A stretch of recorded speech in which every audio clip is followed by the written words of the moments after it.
Hello, everyone. Welcome to Unboxed God, where we detox from religion and discover the God who refuses to fit inside the boxes we were given.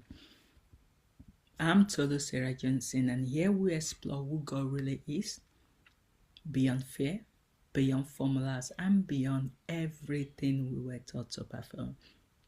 If you're hungry for a real relationship with Him, you are in the right place. Let's dive in. So, this is going to be the second parable in the theme of preparation, and it's the parable of the watching servants. Waiting that works, readiness expressed through action. That's what this parable is all about. That for your waiting to work, it needs to be expressed through action. And the Bible verse is Luke 12, verse 35 to 41. But before we go into that, we've moved from awakening, the first parable, to engagement. The first parable woke the servant up. This one shows that what wakefulness looks like when time stretches on. Yes, awareness without engagement fades. Yes, alertness without action dulls. So Jesus moves the journey forward. If the alert servant interrupts sleep, the watching servant confronts a subtle danger. The belief that waiting means nothing is required yet. Jesus does not allow awakening to remain an internal moment. He insists it must become a lived posture. It must become a way of life. But before we dive deeper, let's read the Bible. Let me remind you again, that's Luke 12, verse 35 to 41. Be dressed ready for service and keep your lamps burning, like servants waiting for their master to return from a wedding banquet, so that when he comes and knocks, they can immediately open the door for him. It will be good for those servants whose masters find them watching when he comes. Truly I tell you, he will dress himself to serve, will have them recline at the table, and will come and wait on them. It will be good for those servants whose masters find them ready, even if he comes in the middle of the night or towards daybreak. But understand this, if the owner of the house had known at what hour the thief was coming, he would not have let his house be broken into. You also must be ready, because the Son of Man will come at an hour when you do not expect him.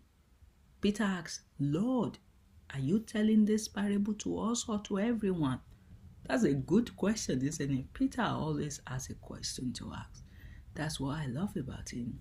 Very curious-minded. So, when you look at the Bible, Luke 12 from verse 35 to 41 we just read. Verse 35 says, be dressed for service and keep your lamps burning.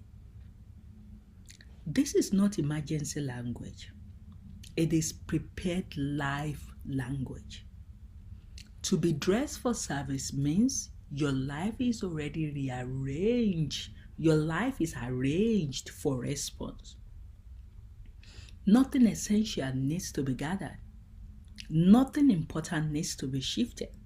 You are not scrambling when the knock comes. The lamp is already burning. The oil is already present. The posture is already chosen. So Jesus does not say, get ready when you hear footsteps. It says, live ready. Growing up in Africa, visitors can come to your door at any time. Number one, we don't lock the door. The door is usually open. Like when I mean open, it's not key locked, but it's closed, of course. And you just have visitors, they just come anytime. So in Africa, we live with the mindset of, then for me, always ready. There needs to be snacks, food, or something in the house to give a visitor in case if you have one. When I moved to United Kingdom 20 years ago now, it's 21 years ago now, I noticed there was a little bit of a culture shock for me because it was the other way around. Somebody needs to tell you they are coming so that you prepare food, you prepare for them, you clean the house. So what Jesus is telling you here is you wouldn't know when I will show up. So you have to live in active preparation and you have to live ready. Because it says in Luke 12:36, verse 36, as though you are waiting for your master to return from the wedding feast. So notice what Jesus assumes. The servants are not frozen at the door. They are not staring into the night. They are not paused. They are waiting while living. Nothing is paused in their life. They're still living their normal life. But they are living in this mindset of readiness, of waiting. They're always ready. Anytime Jesus shows up, they're already born ready. And that is what Jesus is saying. You don't stop what you're doing. You don't start selling your things because somebody said Jesus is going to turn up today. But you leave waiting. So waiting in this parable is not inactivity. It is sustained attentiveness over time. They are engaged in the house. They are stewarding what has been entrusted. They are living responsibly while anticipating interruption. And I will tell you, engaging the house does not necessarily mean working in the church. Engaging in the house might be you working with a charity like a soup kitchen charity, and you help them to feed the homeless. You give out when you can give. You do things in your community. You do things that could make other people happy. Sometimes it doesn't even have to be convenient. I wanted to say if it's convenient, it doesn't have to be. Because all the majority of what Jesus did while he was on earth was inconvenient. He had to come out of his way to heal people, to do things. You just don't walk past people that are in need and do as if you don't see them. So that is what stewarding what has been entrusted in you means, where you've been given the gift of encouraging. Encourage people. Lift up their soul. Wherever gift you know that has been impacted into you. But you don't have to be in the wall of the church. So I don't want you to think that you need to do more in the church than what you're doing now. It's good to work in the church, but the people that you're supposed to bless, they are outside of the church. We cannot live this life of separation that we've lived all our life, where we are closed up and we think we are the exclusive, we are the special people. Your love is only recognized when it is seen by people that do not even belong to your religion. When it's seen by outsiders, when people can see the way you behave, the way you treat them, it shows that you carry God's love. So this is a progression from the first parable. Awakening restores awareness. Watching sustains readiness. Yes, so you are aware already, but you need to keep watching. It's a continuous thing, just like it was mentioned in the first parable. So when you look at Luke 12 verse 30, it said, then you will be ready to open the door and let him in the moment he arrives and knocks. This single phrase reveals everything. Readiness is measured by response time. The door opens immediately because nothing stands in the way. No rearranging, no last minute obedience, no rushed repentance. Their lives are already aligned with arrival. So waiting has not made them passive. It has made them responsive. Responsive to people around you. Responsive in love. So whenever someone knocks at your door, I don't mean literally, I mean metaphorically, you are there to be the light that they are looking to. Just today, I've just started a sing-along playlist, which Matthew has told me so many times. I call Totolo. When you worship, it's very powerful. Try and record it. I think Jesus has told me as well to record it. Even Papa, which is God. But I don't usually listen because I don't believe in myself. I love to worship, but I wouldn't say I've got a great voice. But I did 4 videos and I've seen 2 or 3 comments and I'm surprised. And somebody commented, I would love you to sing this specific song, Oceans by your song. And in the middle of what I'm doing, I separated time to do that immediately. And she's responded back. She said, thank you, I'm crying now. That is allowing your door to be open immediately. I had to interrupt what I was doing to do that. I had to change focus. But that has brought joy and light into somebody else just by doing that recording of that song. So it doesn't have to be big gestures. Just live with alertness. Be ready. Allow God to be able to move you however He wants to move you throughout the course of your day. And Jesus says the reward of the readiness. Luke 12:37-38 says, the servant who are ready and waiting, He Himself will see them, put on an apron and serve them. Jesus repeats the shock from the first parable, but He deepens it. Readiness is met with intimacy. The master does not commend productivity. He honors presence maintained over time. And I will tell you, it's true. You cannot enjoy Him if you are not consistent. The reward, the blessing comes in consistency. So you need to always show up. And I tell you, this is from my life. Your presence will be honored in time. So this is not a reward for those who did the most. It is a reward for those who stayed ready when waiting became long. Even when the night stretches, even when the return feels delayed, even when nothing seems urgent, readiness sustained is precious to God. So, let's look at verse 38. It says, he may come in the middle of the night or just before dawn. Jesus acknowledges delay without denying certainty. The night has phases. The waiting has seasons. Readiness is tested by duration. Anyone can stay alive briefly, but faithfulness is proven when waiting extends beyond expectation. So you need to continue to serve beyond expectation. You need to continue to serve behind the scene when nobody sees you.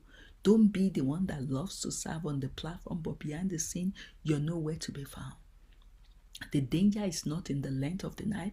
The danger is relaxing posture becomes nothing has happened yet. So you have to live in this readiness all the time. So, the illusion of predictability. If a homeowner knew exactly when a burglar was coming, what would they do? They would prepare or they will leave the house. So Jesus returns to the same theme from this parable, but he sharpens it. Foreknowledge breeds complacency. Uncertainty sustains vigilance. So if timing were known, readiness will be conditional. But because it is not, readiness must become habitual. So preparation cannot depend on warnings. It must become a way of living. And that's what this parable is all about. Because when you look at verse 40, it says, you also must be ready all the time. This is the shift. Not sometimes, not eventually, not when it feels urgent, all the time. Jesus moves preparation from moment to lifestyle. Yes, readiness here is not pressure, it is alignment. It is a life arranged so response is natural, not forced, immediate, not negotiated. So, will you be ready? That's a question you need to ask, because the difference between waiting and watching, waiting says I will respond when something happens. Watching says I am already living in response. Waiting can drift into delay. Watching sustains engagement. This parable follows the first because awakening alone is not enough. Sleep can return if attentiveness is not practiced. So Jesus teaches that preparation deepens like this. First, wake up. Then, stay engaged while you wait. As we close, I want you to look at this analogy, the fire station at night. Imagine a fire station at 2 in the morning. The city is quiet, no sirens, no smoke, no visible emergencies. From the outside, it looks like nothing is happening. But inside the station, everything is arranged for response. Boots are placed beside beds, jackets are hung within reach, equipment is checked, fueled and ready. Doors are unobstructed, routes are memorized. The firefighters may sit, they may talk, they may rest, but they are not off duty. They are watching. They are living in a posture when interruption is expected, not resented. So if an alarm sounds, there's no debate, no scrambling, no rearranging. Response is immediate because preparation was sustained during the quiet. So this is the difference between waiting and watching. Waiting says nothing is happening, but watching says something could happen at any moment. So a fire station that sleeps deeply is not peaceful. It is dangerous. Not because the firefighters are lazy, but because they assumed the night will stay quiet. And this is what Jesus is addressing. The watching servant is not anxious. They are arranged. They are not staring at the door. They are living in readiness. Their waiting was shape. Their time as discipline. Their waiting as shape. Their time as discipline. And their posture as intention. And when the call comes, they do not need warning. They were already prepared. So, Jesus is not asking his servant to stand at the door. He just wants you to be at alert. And will you be at alert? So as we close, the question that this parable asks is, Jesus is no longer asking, are you awake? Are you awake? He's not asking, has your waiting shaped how you live? Or has it delayed? Or has delay softened urgency? Has time dulled response? Has familiarity replaced expectancy? If the knock came tonight, would the door open immediately? Or will waiting have quietly become postponement? So, preparation continues here. This parable does not introduce fear. It introduces responsibility over time. Waiting is not neutral. It either sharpens readiness or erodes it. So that is why Jesus places this parable next, because after awakening, the real work begins. Staying ready when nothing seems to be happening. Preparation is no longer a moment, it has become a way of life. I hope you've been blessed by this parable. See you in the next. God bless.